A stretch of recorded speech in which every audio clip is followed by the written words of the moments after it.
बिस्मिल्लाहिर्रहमानिर्रहीम। अस्सलाम वालेकुम नाज़रीन, उम्मीद और दुआ करता हूँ कि आप लोग जहाँ जहाँ पर होंगे खैर आफियत से होंगे। नारायण, कल पाकिस्तान के पार्लियामान नेशनल असम्बली के अंदर जो कुछ हुआ वो आपने और मैंने देखा। उम्मीद उसके ऊपर बहुत सारे सियासी पंडित या बहुत सारे पॉलिटिकल एनालिस्ट और सीनियर पॉलिटिशियन ये दे वर एक्सपेक्टिंग कि मे बी बहुत ज़्यादा एजिटेशन आएगी, मे बी चीज़ें आगे चलेंगी, बड़ी हीटेड तकारीर होंगी नेशनल असम्बली के अंदर, लोग जाकर टीवी के ऊपर बहुत खुलकर इसके ऊपर बात करेंगे। कल के टॉक शोज में यहाँ पर सर्विसेज चीफ की मुद्दत मुलाजमत 3 से 5 उसके ऊपर भी बात हुई। वहाँ पर जजेस की तादाद बढ़ाने के ऊपर भी बात हुई। लेकिन एक चीज़ आप और मैं जो एक्सपेक्ट नहीं कर रहे थे, वो एट वंस एक यू टर्न या एक कह लीजिए कि पॉलिसी शिफ्ट सामने आया है। और वो पॉलिसी शिफ्ट अभी कुछ देर पहले सलमान अकरम राजा साहब की स्टेटमेंट की शक्ल में आया है। सलमान अकरम राजा साहब इसी सारी कल की तरमीम के ऊपर और कल के बिलिंग के ऊपर बात कर रहे थे कि जो बिल्स लाकर कानून साजी की गई है, इसके ऊपर बुलडोजर मारा गया है, लगा है जैसे बुलडोजर से बुलडोज कर दिया गया है एक कानूनी कार्रवाई को और सारे मामले को। But at the same time आखिरी जुमले जो थे वो बहुत काम के थे कि एक ऐसा अमल हो चुका है, अब हमें इसी के साथ आगे बढ़ना है। ये पाकिस्तान तहरीक इंसाफ की पिछले चंद महीनों की पॉलिटिक्स को डिटेल में समझने के लिए, टारगेट्स क्या हैं, मामलात क्या हैं, ये एक स्टेटमेंट जो है I think it is more than enough. Pakistan Tehreek Insaf का वर्कर आए दिन एजिटेशन की, मज़ामत की, जलसे जुलूस की, लॉन्ग मार्च की, धरने की बात करता है।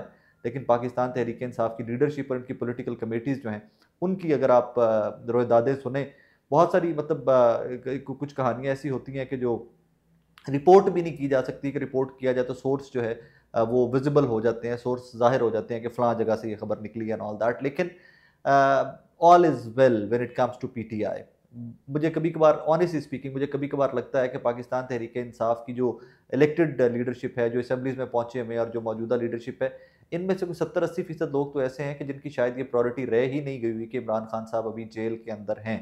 बज़ाहिर ये लगता है कि ये इसी निज़ाम के ऊपर नीचे होकर कोई चलना चाहते हैं और किसी भी टर्म के ऊपर, किसी भी कंडीशन के ऊपर देव अग्रीड अपॉन कि ठीक है मामला चल रहे हैं। ये सारा मामला, ये जो प्रेशर लूज़ हुआ, हमें समझने की ज़रूरत ये है कि तहरीक इंसाफ ने एक अच्छा खासा मोमेंटम बनाया हुआ था, प्रेशर बनाया हुआ था। वो प्रेशर एट वंस लूज़ कहाँ से हुआ? तो वो प्रेशर लूज़ हुआ था जनाब के वज़ीर आला जनाब अली बिन गंडापुर साहब जब डी चौक से गायब हुए, केपी के हाउस गए और केपी के असम्बली से अगले दिन जाकर नमूदार हुए थे। जो एक मोमेंटम बना हुआ था पाकिस्तान तहरीक इंसाफ का, जो वर्कर चार्ज थे। अब I would be very very honest, आप इसको करीम बिन गंडापुर साहब को दे लें कॉल, खुद से कॉल देकर देखें कि जी मुझे इमरान खान साहब ने कहा जी तुम कोई जलसा जुलूस करो, लॉन्ग मार्च करो, मैं देखूंगा लोग कैसे निकलते हैं। People don't believe in him any more. और ये जो मायूसी गवर्नमेंट स्टैब्लिशमेंट तमाम स्टेक होल्डर्स मिलकर नहीं फैला सके थे तहरीक इंसाफ के अंदर, इस तरह की स्टेटमेंट्स जो हैं तहरीक इंसाफ के अपने लोगों की, वो उस मायूसी को बढ़ाती जा रही हैं। कोई डील हो गई है, कोई इनकलाब आ रहा है एज ऑफ नाउ। कल की लेजिस्लेशन के बाद मेरे नज़दीक, I would be very very honest with you, मेरे नज़दीक उसके चांसेस बहुत बहुत कम होते जा रहे हैं। कोई डील भी है तो वो डील हफ्ते 10 दिन की कहानी है, जो कल परसों से मैं आपको रिपोर्ट कर रहा हूँ कि एक मामला चल रहा है कि जनाब इमरान खान साहब को कहा गया कि ये निज़ाम चलने दें, आप भी जेल से बाहर आ जाएं, बैठें, इंतज़ार करें और फिर देखेंगे। तो अब ये सारी जो है ना चीज़ें, इनको ज़रा ब्रॉडली आप देखिए कि किस तरह चीज़ें किस लाइन में फॉल कर रही हैं। सिर्फ एक मिसाल मैं आपको देता हूँ। रिसेंटली कल परसों पाकिस्तान तहरीक इंसाफ ने बरतानिया के अंदर, लंदन के अंदर एक बहुत बड़ा एहतजाजी मुजाहरा किया। तहरीक इंसाफ ने किस हद तक उस मुजाहरे को ऑन किया है, आपको किस हद तक वो सोशल मीडिया के ऊपर या किस हद तक टॉक शोज के अंदर तहरीक इंसाफ के लोगों की जानिब से वो अंडर डिस्कशन नजर आया है। एक कंट्रोवर्सी, जो कंट्रोवर्सी भी नहीं थी, उसके पीछे भी एक कहानी थी कि शहरयार अफरीदी से तकरीर नहीं करवाई और पाकिस्तान तहरीक इंसाफ का वर्कर खुद से लड़ रहा था। वो कहानी इंटायरली और है। नहीं करवाई, नहीं की, छोड़ दीजिए इस बात को कि वो अब अपने एक पॉलिटिकल पार्टी के अपने मैटर्स हैं कि वहाँ पर स्टेज पर कौन कौन था, कौन नीचे था, किसको ऊपर बुलाया गया और किसी ने आके तकरीर की and all that's entirely different story. लेकिन I am just trying to tell you कि ओनरशिप लोग किस हद तक ले रहे हैं उन प्रोटेस्ट की, उन एहतजाज की जो ओवरसीज पाकिस्तानी कर रहे हैं।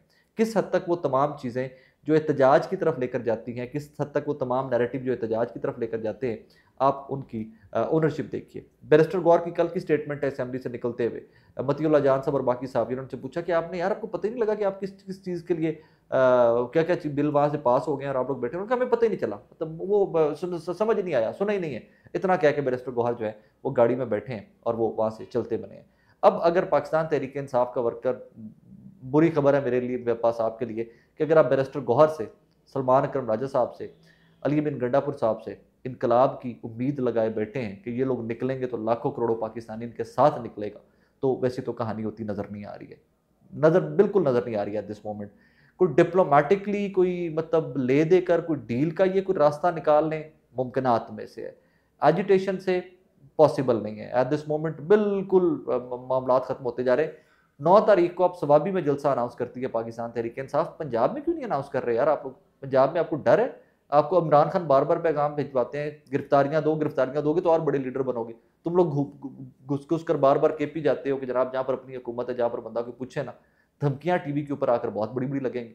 लेकिन इवेंचुअली लग रहा है कि तहरीक इंसाफ ज़हनी तौर के ऊपर इस सिस्टम का हिस्सा बन चुकी हुई है कि एज इट इज़ जैसे ये चल रहा है इसी निज़ाम ने चलना है और हमें इसी निज़ाम के साथ सर्वाइव करना है और इसी निज़ाम के अंदर मुमकिनात में से है। ठीक है, इस चीज़ का मार्जिन मैं हमेशा दूंगा किसी भी सियासी जमात को। कोई सियासी जमात मिलिशिया नहीं होती, कोई ट्रेंड मिलिटेंट्स नहीं होते ये लोग कि ये लड़ पड़े, मर जाएं, मार देंगे, ये कर देंगे। पॉलिटिकल पार्टी का मतलब डायलॉग होता है, लेकिन फिर टेलीविजन के ऊपर आकर नारे भी मत मारें, ये कर देंगे, वो कर देंगे। Please don't do that. लोगों को बताइए कि जनाब हम सियासी जमात हैं, हम सियासी जमातों ने ऐसे ही चलना है, कभी डायलॉग करेंगे, कभी ऊपर कभी नीचे, कभी जीतेंगे कभी हारेंगे, सो इस तरह करके मामलात चलेंगे। अगली एक और ख़बर है, मतलब यहीं से आप देखिए कि तहरीक इंसाफ के वर्कर्स किस किस्म के मामलात में उलझे हुए हैं।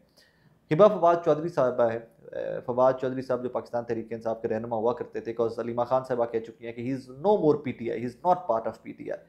उन्होंने एक FIR करवाई है और ये FIR उन्होंने करवाई है जनाब सनम जावेद खान साहबा की बहन है फलक जावेद खान साहबा, उनके ऊपर उन्होंने एक FIR करवा दी है। FIA को उन्होंने दरख्वास्त दे दी है कि जनाब उस दरख्वास्त में लिखा गया है कि जनाब वाला मैं पाकिस्तान तहरीक इंसाफ की कारकुन हूँ और एक खातून है जो फलक जावेद खान साहबा, उन्होंने अपने ट्विटर हैंडल से एक वीडियो शेयर की जिसमें मुझे धमकियाँ दी गई और मेरे ऊपर मनगढ़ंत इल्ज़ामात लगाए गए। फिर आगे उस वीडियो में सारा लिखा हुआ है कॉन्टेक्स्ट, ये जो फलक साहबा ने वीडियो बनाई थी वो उसका कॉन्टेक्स्ट लिखा हुआ है कि जनाब पटवारियों की तसल्ली मैं मंजी ठोकती हूँ जिसका अंदाज़ा आपको इन चीखों से हो जाता होगा, लेकिन गेस व्हाट हिबा, आपके लिए बैड न्यूज़ है कि आप तहरीक इंसाफ से नहीं हैं। 3 दिन आपसे बहुत फुदक रही हैं, मैं FIA में पेश क्यों नहीं हो रही? क्योंकि मुझे बीबी आपकी तरह लूर लूर फिरने की इजाज़त नहीं मिली हुई, ना ही मैं आपके मियाँ की तरह भाई लोग दोस्त यार बनाए हुए हैं, ना ही मैं आपकी तरह बेशरम और मतलब आगे वो बहुत सख्त ज़ुबान है ऑन ऑल दैट। वो पूरा लिख कर ये 5 तारीख आज हिबा फवाद साहिबा ने, साइला हिबा फवाद ज़्वाजा फवाद चौधरी, उन्होंने ये आज एप्लीकेशन FIA को दे दी है। मतलब दीज आर ये सियासत हो रही है वर्कर के साथ, वर्कर को कॉर्नर किसी भी तरह से किया जा रहा है, वर्कर कहीं पर ये FIR हो जाएगी, मुझे लगता है कि ये दरख्वास्त के ऊपर अमल दरामद हो जाएगा। तो these are the fights, these are the कह लीजिए कि ये प्रायोरिटीज़ हैं एट दिस मोमेंट। फर्दर क्या होगा, कैसे होगा, मुझे नहीं पता, लेकिन अब तक जब मैं आपसे मुखातिब हूँ, कल रात की डेवलपमेंट से आज की डेवलपमेंट्स के ऊपर पाकिस्तान तहरीक इंसाफ पार्लिमान के महाज के ऊपर हर जंग हारी है। आज कमेटीज़ भी ले ली हैं, आज साहबजादा हामिद रज़ा साहब, जुनेद साहब और हाजी इम्तियाज़ साहब वो कमेटीज़ के सरबराहान भी बना दिए गए। मैं बिल्कुल भी इस चीज़ का कायल नहीं हूँ, मैं बिल्कुल भी इस चीज़ के हक में नहीं हूँ कि पार्लिमान का बाइकआउट किया जाए, इस्तीफे दिए जाए। मैं उस सियासत का बिल्कुल भी, जो सिस्टम इनको स्पेस मिली हुई है तहरीक इंसाफ को, वो स्पेस भी ये खुद से ख़त्म कर लेंगे और बिल्कुल कॉर्नर कर दिए जाएंगे। जहाँ पर तहरीक इंसाफ की सारी स्पेस PMLN ख़त्म कर रही है, करने के लिए लेजिस्लेशन कर रही है, अन्नेवा कानून पास कर रही है, रात को स्लीपिंग सूट में यूसुफ रज़ा गिलानी साहब कायम मकाम सदर ने उसके ऊपर बिल्स के ऊपर साइन कर दिए, जहाँ पर वो ये सारा कुछ कर रहे हैं। वहीं पर एक चीज़ भी आपको याद रखनी है कि इस सारे प्रोसेस में PMLN पॉलिटिकल निज़ाम के अंदर तमाम सियासी जमातों की स्पेस ख़त्म कर रही है। यहाँ पर पाकिस्तान तहरीक इंसाफ के ऊपर इल्ज़ाम था कि बाजवा साहब के दौर के अंदर तहरीक इंसाफ ने जमहूरी की ताकतों की जो ताकत थी और उनकी जो स्पेस थी वो कम की, फ़ौज को ज़्यादा, एस्टेब्लिशमेंट को ज़्यादा ताकतवर किया। उन्होंने तो ताकतवर किया या नहीं किया, दो के वो किया उन्होंने भी एट दैट टाइम, एस्टेब्लिशमेंट के साथ तहरीक इंसाफ भी बाजवा साहब के साथ एट दैट टाइम खड़ी नज़र आई हमें, 1 पेज पूरे स्विंग में था एट दैट टाइम। वो साथ खड़े होते थे और आप तो साथ खड़े भी नहीं हो रहे भाई। आपने तो वो टोटल जो स्पेस थी, जो टोटल कहानी थी, आपने तो वो ख़त्म करके रख दी हुई है। बिल्कुल निज़ाम को आपने तबाह बर्बाद करके रख दिया हुआ है। कितने मतलब इसमें 2-3 चीज़ें ज़रा सिर्फ जाते जाते आप गौर कीजिए। जजेस के ऊपर इल्ज़ाम लगता है जजेस ने स्टैंड लिया, स्पाइनलेस जजेस, इन्होंने स्टैंड नहीं लिया, मंसूर अली शाह ने स्टैंड लिया, जस्टिस मुनीब ने स्टैंड लिया, वो आज भी स्टैंड लेके खड़े हुए। उन्होंने वो दो एक की अक्सरियत के साथ कहा कि 4 तारीख को लगाया जाए इस केस को, 26वीं आईनी तरमीम वाले को। किस कदर वकला तहरीक ILF कहाँ थी, कहाँ थे तहरीक इंसाफ के वर्कर्स और MNAs और MPAs? फिर वही बात कि आप आगे से वो देंगे कि जनाब मार पड़ती है, बंदे गिरफ्तार होते हैं, जानों को खतरा है। अली बिन गंडापुर साहब कहते हैं वहाँ पे कुछ भी हो सकता था। तो फिर अगर ये सब कुछ हो सकता था तो फिर अपने वर्कर को भी बताइए कि जनाब सिस्टम के अंदर रहकर हम कुछ स्पेस इमरान खान साहब के लिए बनाने की कोशिश कर रहे हैं, डील हो रही है, ढील हो रही है, नहीं हो रही है, बस आप इंप्रेशन कम से कम ये देते रहिए कि जनाब कोई इनकलाब नहीं, कोई लड़ाइयाँ नहीं, कोई झगड़े नहीं, कोई हमने रोडों पे नहीं निकलना, कोई हमने लॉन्ग मार्च नहीं देना। वो जो फाइनल कॉल का एक ट्रेंड चला रही है ना तहरीक इंसाफ, उन बच्चों को बताइए सबको कि भाई हम पार्लियामान के अंदर हैं, हमारे वजीर आला हैं, लंबे चौड़े प्रोटोकॉल हैं, तमाम MNAs फेडरल लॉजेस में रह रहे हैं, शशके हैं, मामलात हैं, तनख्वाहें हैं, मुलाजमीन हैं, गाड़ियों के पेट्रोल हैं, सब कुछ है। तो we are living better life this way. सिर्फ एक इमरान खान साहब तो जेल के अंदर है, वो भी ठीक है, जब कोई रहम आ जाएगा हुकूमत को, स्टैब्लिशमेंट को, तो इमरान खान साहब को भी निकलवा लेंगे यार। गुडनेस सेक, आप लोगों में से एक बंदा नहीं है इस टाइम के ऊपर नेशनल असेंबली और प्रोविंशियल असेंबलीज के अंदर के जो इमरान खान के नाम के ऊपर वोट ले सकता। अली अमीन गंडापुर से लेकर नीचे तक, अली अमीन गंडापुर को यही इमरान खान का टिकट ले लो वापस, मौलाना फजलुर रहमान साहब 1 लाख की लीड से हराएंगे अली अमीन गंडापुर को अपने हल्के से। So this is what is happening.